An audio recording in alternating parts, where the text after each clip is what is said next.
Welcome to morning prime time. నేను శ్వేత. ముందుగా headlines చూద్దాం. నేడు అల్వాల్లో సీఎం రేవంత్ రెడ్డి పర్యటన. రాజీవ్ రహదారిపై ఎలివేటెడ్ కారిడార్ కు భూమి పూజ.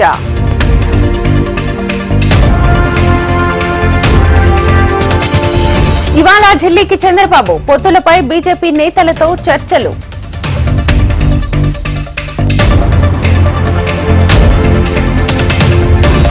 నేడు నల్గొండ భువనగిరి లోక్సభ స్థానాలపై బీఆర్ఎస్ కసరత్తు. ఉమ్మడి నల్గొండ జిల్లాల నేతలతో సమావేశం కానున్న కేసీఆర్.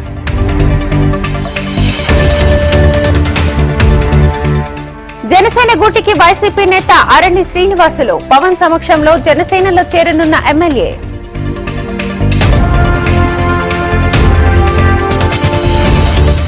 నేడు మేడిగడ్డకు ఎన్డీఎస్ఏ బృందం. మేడిగడ్డ అన్నారం బ్యారేజీల పరిశీలన.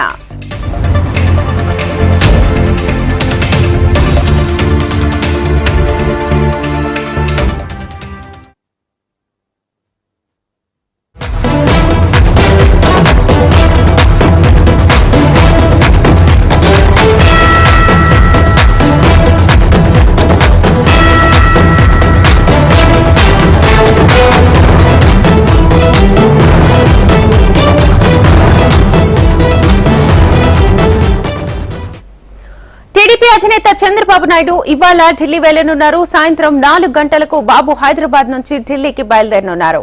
పొత్తులపై చర్చించడానికి ఢిల్లీకి రమ్మని చంద్రబాబుకు అమిత్ షా ఆహ్వానం పలికారు.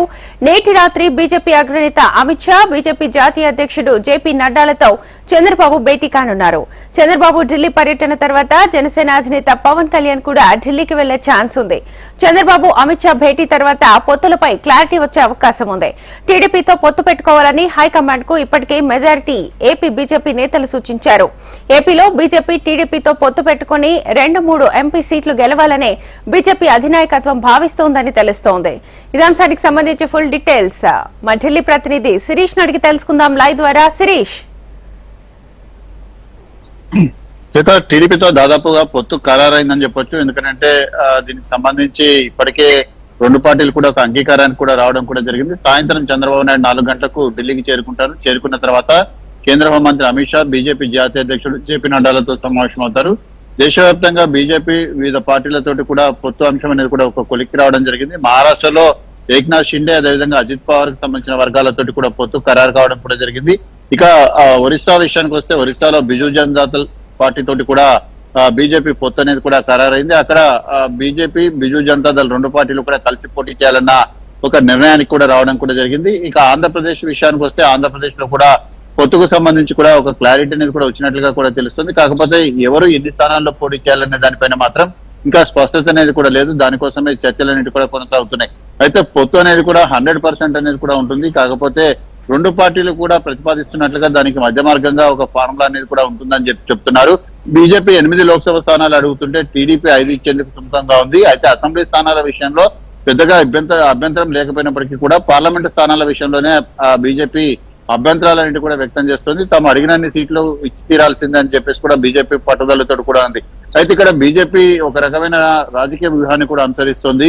175 అసెంబ్లీ నియోజకవర్గాలకు సంబంధించిన అభ్యర్థులను డిస్ప్లే ఖరారు చేస్తూనే ఇటు 25 పార్లమెంటు నియోజకవర్గాలకు సంబంధించిన అభ్యర్థులను ఖరారు చేస్తూనే తమకు కూడా అభ్యర్థులు ఉన్నారు, తమకు కూడా క్యాడర్ ఉందన్న ఒక సంకేతాలని కూడా ఇటు ప్రజల్లోకి, అదేవిధంగా టీడీపీ, జనసేన పార్టీలకు పంపించే ప్రయత్నం అనేది కూడా చేస్తోంది. అయితే ఈ లోక్సభ స్థానాల విషయంలో మాత్రం తగ్గేది లేదని చెప్పేసి కూడా చెప్తున్నారు.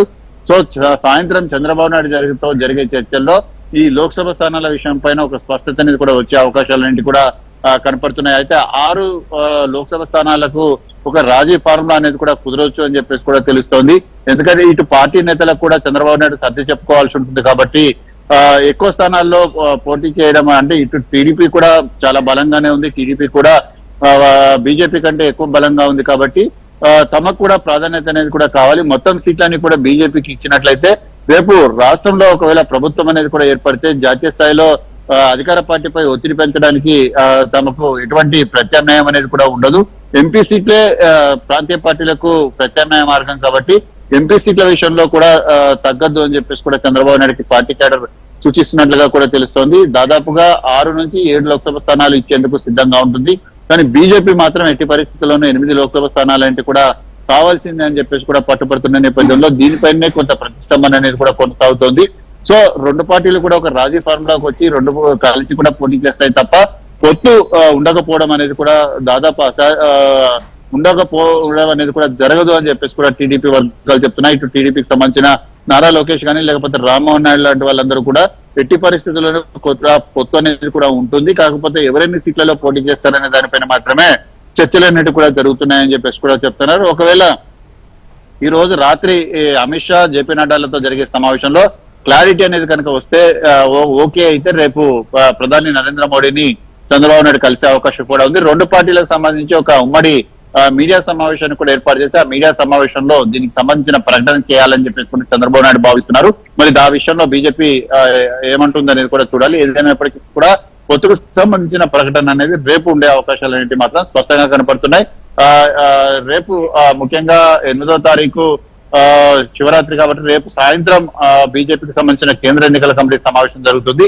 ఈ కేంద్ర ఎన్నికల కమిటీకి సంబంధించిన సమావేశంలో ఆంధ్రప్రదేశ్ కు సంబంధించిన సీట్ల అంశం కూడా ప్రస్తావనకు రావడంతో పాటుగా ఖరారయ్యే అవకాశాలు కూడా కనపడుతున్నాయి. బహుశా 9వ తారీఖు కానీ 10వ తారీఖు కానీ సీట్లకు సంబంధించిన ప్రకటన అనేది కూడా ఉండనుంది. Shweta. Right Shirish, thank you. TDP అధినేత చంద్రబాబు నాయుడు ఇవాళ ఢిల్లీ వెళ్లనున్నారు. సాయంత్రం 4 గంటలకు బాబు హైదరాబాద్ నుంచి ఢిల్లీకి బయలుదేరనున్నారు. పొత్తులపై చర్చించడానికి ఢిల్లీకి రమ్మని చంద్రబాబుకు అమిత్ షా ఆహ్వానం పలికారు. నేటి రాత్రి బీజేపీ అగ్రనేత అమిత్ షా, బీజేపీ జాతీయ అధ్యక్షుడు జేపీ నడ్డాలతో చంద్రబాబు భేటీ కానున్నారు. చంద్రబాబు ఢిల్లీ పర్యటన తర్వాత జనసేన అధినేత పవన్ కళ్యాణ్ కూడా ఢిల్లీకి వెళ్లే ఛాన్స్ ఉంది. చంద్రబాబు అమిత్ షా భేటీ తర్వాత పొత్తులపై క్లారిటీ వచ్చే అవకాశం ఉంది. టీడీపీతో పొత్తు పెట్టుకోవాలని హైకమాండ్ కు ఇప్పటికే మెజార్టీ ఏపీ బీజేపీ నేతలు సూచించారు.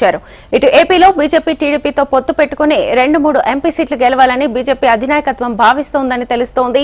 ఇదాంశానికి సంబంధించి ఫుల్ డీటెయిల్స్ విజయవాడ నుంచి మా ప్రతినిధి రామకృష్ణ లైవ్ ద్వారా అందిస్తారు. రామకృష్ణ. థ్యాంక్ యూ శ్వేత. ఇప్పటికే రాష్ట్రంలో ఎన్నికలు సమీపించిన వేళ కసరత్తు వేగవంతం చేసి ఎన్నికల కమిటీలను ఇప్పటికే బీజేపీ రాష్ట్ర నాయకత్వం ఎన్నికల్లో ఏ విధంగా పోటీ చేయాలనే దానిపై చర్చించారు. దీని నేపథ్యంలోనే ఇవాళ నిన్ననే మన పురేందేశ్వరి ఢిల్లీకి వెళ్లారు. పురేందేశ్వరితో పాటు సోమవీర్రాజు కూడా ఢిల్లీకి వెళ్లి ఢిల్లీలో జరిగే పరిణామాలపై వాళ్ళు చర్చించనున్నారు. ఈ రాష్ట్రంలో రాజకీయ పరిస్థితులపై పొత్తు ఉంటుందా లేదన్నదో ఇంతవరకు క్లారిటీ లేనప్పటికీ ఈ రోజుతో ఒక స్పష్టత వచ్చే అవకాశం అయితే కనిపిస్తుంది స్పష్టంగా. ఎందుకంటే ఇవాళ చంద్రబాబు నాయుడు కూడా ఢిల్లీకి వెళ్ళి ఆ ఢిల్లీకి రమ్మని అమిత్ షా పిలుపునిచ్చిన నేపథ్యంలో ఢిల్లీకి వెళ్తున్నారు. ఇవాళ సాయంత్రం చంద్రబాబు నాయుడు అమిత్ షాతో సమావేశమైన తర్వాత ఒక స్పష్టత వచ్చే అవకాశం ఉంది. ఇప్పటికే రాష్ట్రంలో చంద్రబాబు జనసేన టీడీపీ సంయుక్తంగా 99 స్థానాలు అసెంబ్లీ స్థానాలకు అభ్యర్థులను ప్రకటించి 94 స్థానాలలో తెలుగుదేశం పార్టీ, జనసేన 5 స్థానాలు ఇప్పటికే ప్రకటించింది. మరో ఒక 2-3 రోజులలో రెండో జాబితా జనసేన విడుదల చేయడానికి సిద్ధంగా ఉంది. ఈ నేపథ్యంలో ఇప్పటి అయితే రాష్ట్రంలో ఏ స్థానాలలో బీజేపీకి ఎన్ని స్థానాలు కేటాయించాలనే దానిపై నిన్న చంద్రబాబు నాయుడు, పవన్ కళ్యాణ్ దాదాపు 1.5 సేపు చర్చించారు. ఎక్కడైతే బలంగా ఉంటుందో అక్కడ పోటీకి ఎన్ని స్థానాలు ఇవ్వాలి బీజేపీకి, ఎక్కడెక్కడ పోటీ చేయాలనే విషయంలో స్పష్టత వచ్చే అవకాశం కూడా ఉంది. అదేవిధంగా ముఖ్యంగా బీజేపీ నాయకత్వం అయితే అసెంబ్లీ స్థానాల కంటే పార్లమెంట్ స్థానాల్లోనే ఎక్కువ సీట్లు అడగాలనే ఉద్దేశంతో ఉంటుంది. అసెంబ్లీ స్థానాలలో ఇప్పుడు 57 స్థానాల్లో ఉన్నప్పటికీ మిగతా స్థానాల్లో ఏ విధంగా పోటీ చేయాలని దానిపై నుండి దాదాపు 8 నుంచి 10 స్థానాలు పార్లమెంట్ స్థానాల్లో అడిగే అవకాశం కూడా ఉంది. ఈ రోజు సాయంత్రం భేటీ తర్వాత చంద్రబాబు అమిత్ షా నడ్డాతో భేటీ అయిన తర్వాత ఒక స్పష్టత వచ్చే అవకాశం అయితే కనబడుతుంది. రామకృష్ణ, ప్రధానంగా ఈ పొత్తుకు సంబంధించి ఇటు బీజేపీ ఏవైతే పార్లమెంట్ స్థానాలు మీరు అన్నట్లుగా పార్లమెంట్ స్థానాల కోసం ఎక్కువగా పట్టుబడుతోంది, అక్కడ ఒకవేళ టీడీపీ గెలుపు గుర్రాలు కనుక ఉన్నట్లయితే ఆ అసంతృప్తులను ఎలా బుజ్జగించే అవకాశం ఉంది టీడీపీ? అదే పొత్తులో వెళ్ళాలని గతంలో పొత్తుల జనసేన, టీడీపీ, బీజేపీ గతంలో పొత్తుల భాగం వెళ్ళి విజయం సాధించిన నేపథ్యంలో అదేవిధంగా ఈసారి పొత్తులో వెళ్తేనే ఎక్కువగా విజయం సాధించే అవకాశం ఉందని రాష్ట్ర బీజేపీ నేతలు అధిష్టానం సూచించిన మేరకే ఇవాళ అమిత్ షా చంద్రబాబు నాయుడు ఢిల్లీకి రామనే నేపథ్యంలో ఈ విషయమే చర్చించున్నారు. అదేవిధంగా ఎక్కువ భాగం పార్లమెంట్ స్థానాల్లో అడిగినప్పటికీ వాటిని టీడీపీ నేతలు అధిక స్థానాల్లో వాళ్ళకి ఏ విధంగా సరిచెప్పాలన్నది ఇప్పటికే నిన్న చంద్రబాబు నాయుడు నాయకులతో చర్చించారు. ఏది ఏమైనప్పటికీ పొత్తులో భాగంగా దాదాపు 7 నుంచి 8 స్థానాలు లేకుండా 6 స్థానాలు ఇచ్చడానికి టీడీపీ సిద్ధంగా ఉన్నప్పటికీ బీజేపీ అధిష్టానం మాత్రం ఎక్కువ స్థానాలు అడగాలనే ఉద్దేశంతో ఉంది. Right Ramakrishna, thank you.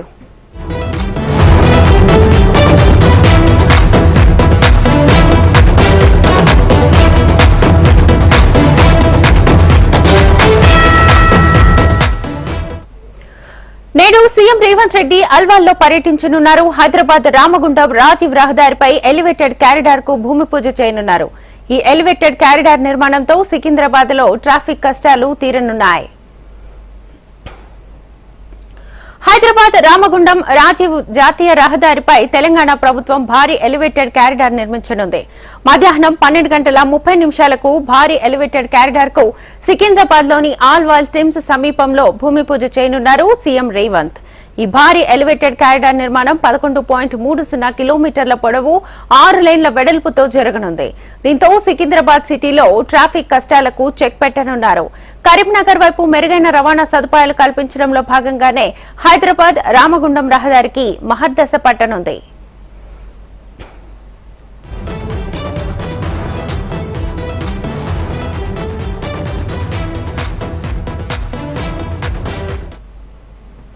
Hyderabad నుంచి కరీంనగర్ రామగుండం పట్టణాలను కలిపే రాజీవ్ రహదారిపై ఎలివేటెడ్ కారిడార్ నిర్మాణానికి ఇటీవల కేంద్ర రక్షణ శాఖ అనుమతినిచ్చింది. హైదరాబాద్ లోని డిఫెన్స్ భూముల మీదుగా ఎలివేటెడ్ నిర్మాణానికి లైన్ క్లియర్ అయింది. జనవరి 5న సీఎం రేవంత్ రెడ్డి ఢిల్లీలో కేంద్ర రక్షణ శాఖ మంత్రి రాజ్నాథ్ సింగ్ ను కలిసి డిఫెన్స్ భూముల మీదుగా ఎలివేటెడ్ కారిడార్ నిర్మాణానికి అనుమతినివ్వాలని లేఖ అందజేశారు. దీనిపై సానుకూలంగా స్పందించిన కేంద్ర ప్రభుత్వం ఎలివేటెడ్ నిర్మాణానికి అనుమతులు జారీ చేసింది. దీంతో పారడైజ్ జంక్షన్ నుంచి ఔటర్ రింగ్ రోడ్ జంక్షన్ వరకు 6 లేన్ల ఎలివేటెడ్ కారిడార్ నిర్మాణం, ఎంట్రీ ఎగ్జిట్ ర్యాంపుల నిర్మాణం 2,232 కోట్ల వ్యయంతో చేపట్టనున్నారు. ఇదే అంశానికి సంబంధించి ఫుల్ డీటెయిల్స్ మా ప్రతినిధి ప్రవీణ్ లైవ్ ద్వారా అందిస్తారు. ప్రవీణ్, శ్వేత, ఇప్పటికే హైదరాబాద్లోని అంటే కరీంనగర్ అదేవిధంగా రామగుండం వెళ్లే ఆ వాహనదారులకు మాత్రం ప్రతిరోజు కూడా ట్రాఫిక్తో కూడా ఒక నరకం కనిపిస్తుందని చెప్పుకోవచ్చు. దీనికి సంబంధించిన మాత్రం గతం నుంచి కూడా ఆ ప్రదేశంలో మాత్రం ట్రాఫిక్ కష్టాలు పోవడానికి మాత్రం ఇప్పటివరకే రాష్ట్ర ప్రభుత్వం కూడా దృష్టి సాధించిన సిచ్యువేషన్ కనిపిస్తుందని చెప్పుకోవచ్చు. అందులో భాగంగానే కరీంనగర్ అదేవిధంగా రామగుండంకు వెళ్లే ఎవరైతే వాహనదారులు ఉన్నారో వాళ్లకు ట్రాఫిక్ కష్టాలు తీర్చే విధంగా కూడా ఇప్పటివరకు ఒక ఎలివేటర్ కూడా జరగబోతుంది. మధ్యాహ్నం 12:30 రేవంత్ రెడ్డి కూడా భూమి పూజ చేయబోతున్నారని చెప్పుకోవచ్చు. భూమి పూజ చేసిన తర్వాత మాత్రం పనులు కూడా ప్రారంభం కాబోతున్నాయని చెప్పుకోవచ్చు. పనులు ప్రారంభమైన తర్వాత మాత్రం తొందరలోనే దీనికి సంబంధించిన రహదారి పనులు కూడా పూర్తి చేయాలని చెప్పేసి కూడా ఇప్పటివరకే భావిస్తున్న సిచ్యువేషన్ కనిపిస్తుంది. మొత్తం 11.3 కిలోమీటర్ల పొడవులో 6 లైన్ల వెడల్పు కూడా ఉండబోతుందని చెప్పుకోవచ్చు. దీనికి సంబంధించిన మాత్రం తొందరలోనే పూర్తి చేయాలని చెప్పేసి కూడా ప్రభుత్వం ఒక లక్ష్యంతో కూడా పెట్టుకున్న సిచ్యువేషన్ కనిపిస్తుంది. గతంలోనే ముఖ్యమంత్రి రేవంత్ రెడ్డి ఢిల్లీ వెళ్లిన సందర్భంలో మాత్రం కేంద్ర రక్షణ శాఖ మంత్రిని కలిశారు. కలిసిన తర్వాత మాత్రం అక్కడ సంబంధించినందుకు ఎలివేటెడ్ కారిడార్ నిర్మాణానికి సంబంధించినందుకు పర్మిషన్ ఇవ్వాలంటూ కూడా కోరిన సిచ్యువేషన్ కనిపిస్తుంది. ఇదే విధంగా ఇక్కడ అంటే హైదరాబాద్ టు రామగుండం అదేవిధంగా హైదరాబాద్ టు కరీంనగర్ వెళ్లే వాహనదారులకు సంబంధించిన ప్రతిరోజు కూడా ఆ ట్రాఫిక్ లో చాలా వరకు అంటే దాదాపు 2 నుంచి 3 గంటల పాటు కూడా ఒక నరకయాతన అనుభవిస్తున్నారని చెప్పుకోవచ్చు. ఎలివేటర్ కారిడార్ ద్వారా మాత్రం వాహనదారులకు కూడా ఎక్కడ కూడా ఎలాంటి ఇబ్బందులు లేకుండా కూడా ఆ మార్గంలో వెళ్లేవారు మాత్రం వెళ్లే విధంగా కూడా ఇప్పటివరకు రాష్ట్ర ప్రభుత్వం ఇవాళ భూమి పూజ మాత్రం చేపడుతుందని చెప్పుకోవచ్చు. భూమి పూజ చేసిన తర్వాత మాత్రం దాదాపు ఎన్ని రోజుల్లో 11.3 కిలోమీటర్ల మేర 6 లైన్లకు సంబంధించిన వెడల్పు కూడా ఇప్పటివరకు పూర్తి చేయాలని చెప్పేసి కూడా భావిస్తుంది. కాబట్టి ఎన్ని రోజుల్లో పూర్తవుతుందన్న దానిపైన కూడా ఒక క్లారిటీ ఇచ్చే అవకాశం కనిపిస్తుంది. Right Praveen, thank you.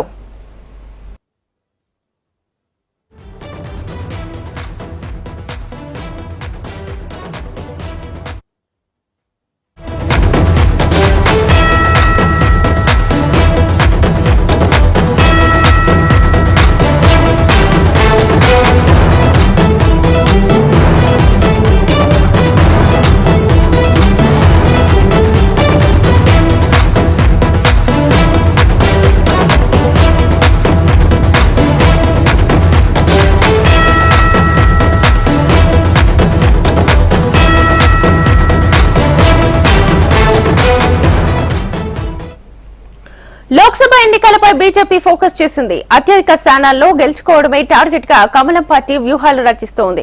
Congress BRS ల కంటే ముందుగానే 9 ఎంపీ స్థానాలకు బీజేపీ అభ్యర్థులను ప్రకటించింది. మిగతా సీట్లకు అభ్యర్థులను 2 రోజుల్లో జాతీయ నాయకత్వం ఖరారు చేయనుంది. ఈ నెల 12న కేంద్ర హోంమంత్రి అమిత్ షా పర్యటించనున్నారు. లోక్సభ ఎన్నికల షెడ్యూల్ వెలువడేలోగా రాష్ట్ర పార్టీకి అమిత్ షా దిశానిర్దేశం చేయనున్నారు. ఎల్బీ స్టేడియంలో పోలింగ్ బూత్ కమిటీలు, ఆ పై స్థాయి నాయకులు కార్యకర్తలతో అమిత్ షా ప్రత్యేకంగా సమావేశం కానున్నారు. వచ్చే ఎన్నికల్లో పటిష్టమైన పోల్ మేనేజ్మెంట్, బూత్ స్థాయిలో పార్టీకి ఓట్లు వేయించుకోవడంపై అమిత్ షా అవగాహన కల్పించనున్నారు.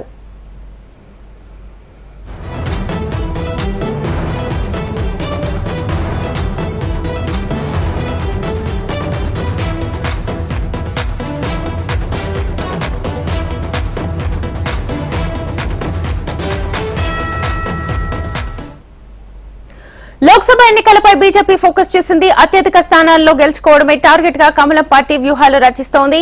కాంగ్రెస్, బీఆర్ఎస్ ల కంటే ముందుగానే 9 ఎంపీ స్థానాలకు బీజేపీ అభ్యర్థులను ప్రకటించింది. మిగతా సీట్లకు అభ్యర్థులను 2 రోజుల్లో జాతీయ నాయకత్వం ఖరారు చేయనుంది. ఈ నెల 12న కేంద్ర హోంమంత్రి అమిత్ షా పర్యటించనున్నారు. లోక్సభ ఎన్నికల షెడ్యూల్ వెలువడేలోగా రాష్ట్ర పార్టీకి అమిత్ షా దిశానిర్దేశం చేయనున్నారు. ఎల్బీ స్టేడియంలో పోలింగ్ బూత్ కమిటీలు, ఆ పై స్థాయి నాయకులు, కార్యకర్తలతో అమిత్ షా ప్రత్యేకంగా సమావేశం కానున్నారు. వచ్చే ఎన్నికల్లో పటిష్టమైన పోల్ మేనేజ్మెంట్, బూత్ స్థాయిలో పార్టీకి ఓట్లు వేయించుకోవడంపై అమిత్ షా అవగాహన కల్పించనున్నారు. ఇదే అంశానికి సంబంధించి ఫుల్ డీటెయిల్స్ మా ప్రతినిధి రాజిరెడ్డి లైవ్ ద్వారా అందిస్తారు. రాజిరెడ్డి, ఈ నెల 12వ తేదీన కేంద్ర హోంమంత్రి, బీజేపీ అగ్రనేత అమిత్ షా తెలంగాణకు రానున్నారు. ముఖ్యంగా తెలంగాణలో మెజార్టీ స్థానాలు గెలుచుకోవడమే లక్ష్యంగా బీజేపీ అడుగులు వేస్తుంది. అందులో భాగంగా ఇప్పటికే అమిత్ షా తెలంగాణకు ఒక టార్గెట్ ను ఫిక్స్ చేసిపోయారు. 10 పార్లమెంట్ స్థానాలు గెలవాలి, అదే విధంగా 30% ఓట్లు సంపాదించుకోవాలని ఇప్పటికే ఆ నేతలకు దిశానిర్దేశం చేశారు. ఈ యొక్క నేపథ్యంలో వరుసగా జాతీయ నేతలు తెలంగాణను చుట్టేస్తున్నారు. ఇప్పటికే ప్రధానమంత్రి నరేంద్ర మోడీ 2 రోజులు తెలంగాణ పర్యటన చేశారు. అయితే ఈ నెల 12వ తేదీన అమిత్ షా ఎల్బీ స్టేడియంలో బీజేపీ పోలింగ్ బూత్ అధ్యక్షులతో సమావేశం కాబోతారు. ఈ యొక్క పోలింగ్ బూత్ సమావేశంలో ముఖ్యంగా ప్రధానమంత్రి నరేంద్ర మోడీ ఈ 9.5 సంవత్సరాలు అంటే దాదాపు 10 సంవత్సరాల కాలంలో ఎలాంటి అభివృద్ధి కార్యక్రమాలు చేశారో అవన్నీ కూడా ప్రజల్లోకి తీసుకెళ్లాలి. అంతేకాకుండా తెలంగాణకు పెద్ద ఎత్తున నిధులు ఇచ్చారు, 9.5 లక్షల కోట్లు ఇచ్చారు. ఆ 9.5 లక్షల కోట్లు తెలంగాణకి ఇచ్చారని ప్రజలకు చెప్పాలి. అంతేకాకుండా నరేంద్ర మోడీ ప్రధానమంత్రి అయినాక చారిత్రాత్మక నిర్ణయాలు తీసుకున్నారు. 370D ఆర్టికల్ రద్దు అయితేనేమి, మహిళలకు చట్టసభలో 33% రిజర్వేషన్ అయితేనేమి, అదే విధంగా అయోధ్యలో రామ మందిరం, ఇవన్నీ అంశాలు ప్రజల్లోకి తీసుకెళ్లాలంటే దానికి పోలింగ్ బూత్ అధ్యక్షులే కీలక పాత్ర పోషిస్తారు. కాబట్టి పోలింగ్ బూత్ అధ్యక్షులతో సమావేశం కాబోతున్నారు. ముఖ్యంగా కాంగ్రెస్ ఇచ్చినటువంటి హామీలను తెలంగాణ రాష్ట్రంలో నెరవేర్చట్లేదు. 100 రోజుల్లో 6 గ్యారంటీలు మొత్తం అమలు చేస్తామని ఎన్నికల సమయంలో కాంగ్రెస్ చెప్పినా ఆ దశగా అడుగులు వేయట్లేదు. కేవలం ఇబ్బడి ముబ్బడి హామీలు ఇచ్చి, ఆచరణ సాధ్యం కాని హామీలు ఇచ్చి అధికారంలోకి వచ్చారు. అధికారంలోకి వచ్చిన తర్వాత ప్రజలను విస్మరిస్తున్నారు. ఈ అంశాన్ని పెద్ద ఎత్తున ప్రజల్లోకి తీసుకెళ్లాలనేది కూడా బీజేపీ ప్లాన్ చేస్తుంది. అందులో భాగంగా క్షేత్ర స్థాయిలో ఉన్నటువంటి బూత్ అధ్యక్షులు అయితేనే ఇది సాధ్యమవుతుందని కూడా బీజేపీ భావిస్తుంది.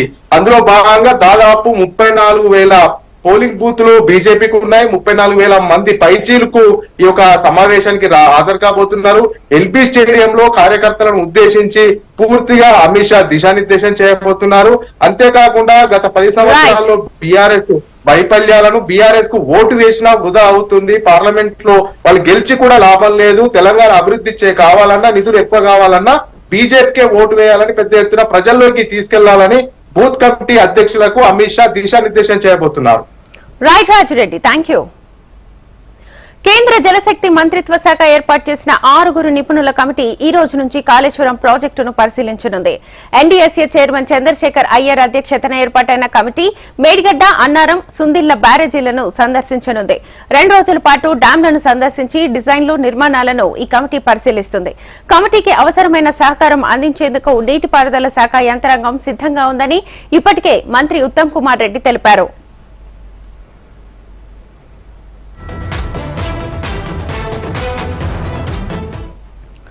కాళేశ్వరం ప్రాజెక్టులోని బ్యారేజీ కుంగుబాటు, పగుళ్లకు కారణాలను విశ్లేషించి ప్రత్యామ్నాయాల సిఫార్సుల కోసం నియమించిన ప్రత్యేక కమిటీ రంగంలోకి దిగింది. ఈ మేరకు 2 రోజుల పాటు ప్రాజెక్టులను సందర్శించి పూర్తి స్థాయిలో అధ్యయనం చేయనుంది. కాళేశ్వరం ప్రాజెక్టులోని మేడిగడ్డ కుంగుబాటు, అన్నారం లీకేజీలతో అప్రమత్తమైన తెలంగాణ ప్రభుత్వం నిపుణుల కమిటీ ఏర్పాటు చేయాలని కేంద్ర జలశక్తి శాఖకు విజ్ఞప్తి చేసింది. ఈ మేరకు మేడిగడ్డ, అన్నారం, సుందిళ్ల బ్యారేజీల డిజైన్ల పరిశీలన, నిర్మాణాలపై పూర్తి స్థాయిలో అధ్యయనం చేసేందుకు జాతీయ డ్యామ్ సేఫ్టీ అథారిటీ ఎన్డీఎస్ఏ 6 నిపుణులతో కూడిన కమిటీని ఏర్పాటు చేసింది. ఈ అంశానికి సంబంధించి ఫుల్ డీటెయిల్స్ మా ప్రతినిధి ప్రవీణ్ అడిగి తెలుసుకుందాం లైవ్ ద్వారా. ప్రవీణ్. శ్వేత, రెండవ రోజు కూడా ఎన్డీఎస్ఏ బృందం తెలంగాణలో కూడా పర్యటిస్తుంది. ఇప్పుడు మరికాసేపట్లో హైదరాబాద్ నుంచి కూడా మేడిగడ్డ కూడా బయలుదేరబోతుందని చెప్పుకోవచ్చు. మేడిగడ్డకు బయలుదేరిన తర్వాత ఇవాళ మేడిగడ్డతో పాటు అదేవిధంగా అన్నారం బ్యారేజ్, 2 బ్యారేజ్లు కూడా ఇవాళ సందర్శిస్తారు. సందర్శించిన తర్వాత మాత్రం రేపు ఉదయం సుందరలాగా కూడా వెళ్ళబోతున్నారు. వెళ్ళిన తర్వాత మాత్రం ఇప్పటివరకే మేడిగడ్డ వద్ద 16వ పిల్లర్ నుంచి కూడా 20వ పిల్లర్ వరకు కూడా కుంగిందని చెప్పేసి కూడా ఇప్పటివరకే రాష్ట్ర ప్రభుత్వం చెప్తుంది. దానికి సంబంధించినంత వరకు రాష్ట్ర ఇరిగేషన్ అధికారులు కూడా అక్కడికి వెళ్ళి విజిట్ చేశారు. విజిట్ చేసిన తర్వాత మాత్రం 20వ పిల్లర్ వద్ద మాత్రం మరమ్మతులు చేపట్టాలా, లేదంటే కూడా కేంద్రానికి సంబంధించిన ఎన్డీఎస్ఏ రిపోర్ట్ వచ్చిన తర్వాత మాత్రం ఏ విధంగా మరమ్మతులు చేపట్టాలని దానిపై కూడా ప్రత్యేకంగా దృష్టి సారించింది. ఇప్పటివరకు కేంద్ర జలశక్తి కూడా తెలంగాణ ప్రభుత్వం లేఖ రాసింది. పూర్తి స్థాయిలో మాత్రం డ్యాముకు సంబంధించిన సేఫ్టీ విషయం కావచ్చు, అదేవిధంగా మరమ్మతులు చేస్తే మాత్రం వచ్చే రోజుల్లో మాత్రం ఎలాంటి ఇబ్బంది లేకుండా డ్యామ్ ఏ విధంగా పటిష్టంగా ఉంటుందనే దానిపైన కూడా ఒక రిపోర్ట్ ఇవ్వాలని చెప్పి కూడా కేంద్రాన్ని కూడా కోరిన నేపథ్యంలో ఇప్పటివరకే ఎన్డీఎస్ఏ కూడా పర్యటిస్తున్న సిచ్యువేషన్ కనిపిస్తుంది. కాబట్టి మరికాసేపట్లో మేడిగడ్డ బ్యారేజ్ కు వెళ్తారు. వెళ్ళిన తర్వాత అక్కడ ఇప్పటివరకే 20వ పిల్లర్ వద్ద మాత్రం కుగ్గింది. అక్కడ ఇప్పటివరకే పెచ్చులు కూడా ఊడిపడ్డాయి. ఆ ఊడిపడ్డ ప్రదేశాన్ని కూడా సందర్శించిన తర్వాత మాత్రం ఇంకా ఎక్కడైనా కుంగే అవకాశం ఉందా, గతంలో కూడా పిల్లర్లు వేసే సమయంలో మాత్రం కింద ఇసుక దిబ్బలు ఉంటే మాత్రం ఎందుకు దాన్ని పూర్తి స్థాయిలో మాత్రం పరిగణలోకి తీసుకోలేదు, డిజైన్ గీసే సమయంలో మాత్రం ఏ విధంగా డిజైన్ కూడా గీశారు అనే దానిపైన కూడా పూర్తి స్థాయిలో మాత్రం ఒక నివేదిక కూడా సిద్ధం చేయబోతున్నారని చెప్పుకోవచ్చు. దీంతో పాటుగా ఇప్పటివరకే అన్నారం బ్యారేజ్ వద్ద మాత్రం వాటర్ కూడా లీక్ అవుతుంది. లీక్ అయిన ప్రదేశాన్ని కూడా ఇప్పటివరకు మంత్రుల బృందం కూడా అక్కడికి వెళ్లి విజిట్ చేసింది. దాని తర్వాత రాష్ట్ర ఇరిగేషన్ అధికారులు కూడా వెళ్లి అన్నారం బ్యారేజ్ వద్ద మాత్రం ఇప్పటివరకే అక్కడ లీక్ అవ్వడానికి గల కారణాలు ఏంటనే దానిపైన కూడా ఒక ప్రాథమిక నివేదిక కూడా సిద్ధం చేశారు. దీంతో పాటుగా రేపు సుందిలాకు కూడా వెళ్ళబోతున్నారు. కాబట్టి వెళ్ళిన తర్వాత మాత్రం అక్కడ బ్యారేజ్ సంబంధించిన మాత్రం ఏమైనా ఇబ్బందులు తలెత్తున్నాయో, వచ్చే రోజుల్లో మాత్రం నీటిని నిల్వ చేస్తే మాత్రం ఎలాంటి ఇబ్బందులు తలెత్తే అవకాశం ఉంటుందనే దానిపైన కూడా పూర్తి స్థాయిలో మాత్రం ఒక నివేదిక కూడా సిద్ధం చేయబోతున్నారని చెప్పుకోవచ్చు. సిద్ధం చేసిన తర్వాత దాదాపు 4 నెలల తర్వాత మాత్రం రాష్ట్ర ప్రభుత్వానికి ఒక నివేదిక మాత్రం ఎన్డీఎస్ఏ ఇవ్వబోతుందని చెప్పుకోవచ్చు. Right Praveen, thank you. Mahashivratri సందర్భంగా అపర కైలాసం శ్రీశైలం పుణ్యక్షేత్రానికి భక్తులు పోటెత్తారు. స్వామివారి బ్రహ్మోత్సవాలు అంగరంగ వైభవంగా జరుగుతున్నాయి. శ్రీశైలం మల్లన్న దర్శనానికి వివిధ రాష్ట్రాల నుంచి భక్తులు భారీగా తరలి వస్తున్నారు. భక్తుల కోసం ఆలయ అధికారులు ప్రత్యేక ఏర్పాట్లు చేస్తున్నారు. ఎటు చూసినా భక్తులతో శ్రీశైలం కొండ జన సందోహంగా మారింది. శివనామ స్మరణతో శ్రీశైలం మార్మోగుతోంది.